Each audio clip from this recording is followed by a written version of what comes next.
Social engineering, in the context of the human social life, is the idea that laws and social norms are created for the purpose of influencing and shaping our society. It's designed to regulate our beliefs and behaviors using a targeted ideology.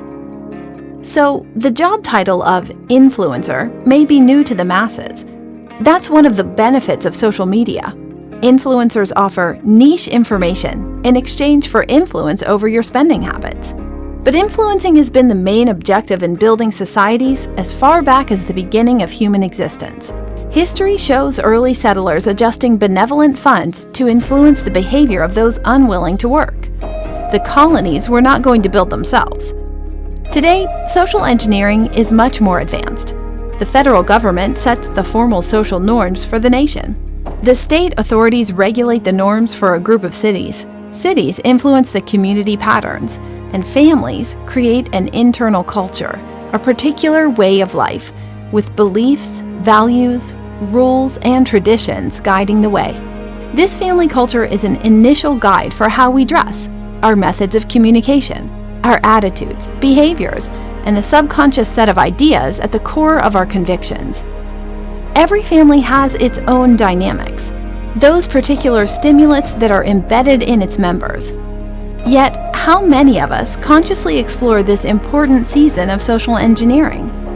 There's a subconscious worldview hidden in the depths of our core beliefs, elusively guiding the way we think about certain things, dictating how we make decisions, and setting the boundaries of our sense of right and wrong. There's an unseen path from our subliminal thoughts, our words, actions, habits, and character that lead to our destiny. Unpacking the social engineering in Era 2 of Family Childhood Me brings the involuntary subconscious ideas to the surface to explore the depth of the question, who am I? Approach this journey with gratitude. We've all experienced out-of-control children in public settings. When parents don't know how to manage them, everyone else experiences their interruptions. An ordered society cannot exist without good parental leaders. Gratitude to the years of work, the commitment to teaching us the fundamentals of life. So, how do we unpack and declutter Family Childhood Me? First, understand the difference between unpacking and decluttering. Unpacking childhood social engineering, like a luggage after returning home from traveling, is the act of opening concealed and valuable contents, separating the clean items from the dirty ones, and organizing them for practical use in daily life. While dirt and odors may exist, we clean them for continued usefulness. Decluttering, on the other hand, is separating the useful from the useless and deciding how to dispose of what is no longer effective. Like a good spring cleaning and yard sale, one person's trash may be another's perfect treasure. No positive or negative judgment is needed, just an open-minded, respectful approach. What works for me, I keep, and I not only release what I'm getting rid of, I also accept that what I release may work quite well for someone else. Next, decide if a therapist is needed, someone to walk you through this process. What's happening in our lives today is often connected with what happened in the past, and trauma in Era 2 of Family Childhood Me occurs more often than you think. According to the Substance Abuse and Mental Health Services Administration, 2 out of 3 children report at least one traumatic event by age 16, and the signs can be different in every child. Decide if you need a licensed therapist to move you through unpacking and decluttering a traumatic past. Then, strengthen your sober judgment skills. We have often been encouraged with trophies we did not earn to ensure everyone felt like a winner, or discouraged with constant criticism and sarcasm to ensure permanent submission in the familial hierarchy. These cultural practices can lead to an unbalanced ego. Sober judgment is the ability to deal with an unpampered reality, seeing our inner beauty in all of its wonder and glory, and seeing the dark shadows of our humanity. Accomplice or hero, we choose. Strengthen your sober judgment skills to see the shadows of who you are and heal the wounds of the life you've lived. The main tools needed include strength, courage, and wisdom. Mental strength increases our ability to effectively deal with stressors and challenges. Courage increases our propensity to move forward when fear is present. And wisdom increases our readiness to take raw information, process it to a developed level of understanding, and experience it in practical life application. Take the time needed to practice with these tools in everyday life. In preparation for the exploratory journey through Era 2 of Family Childhood Me. Next, begin the unpacking process.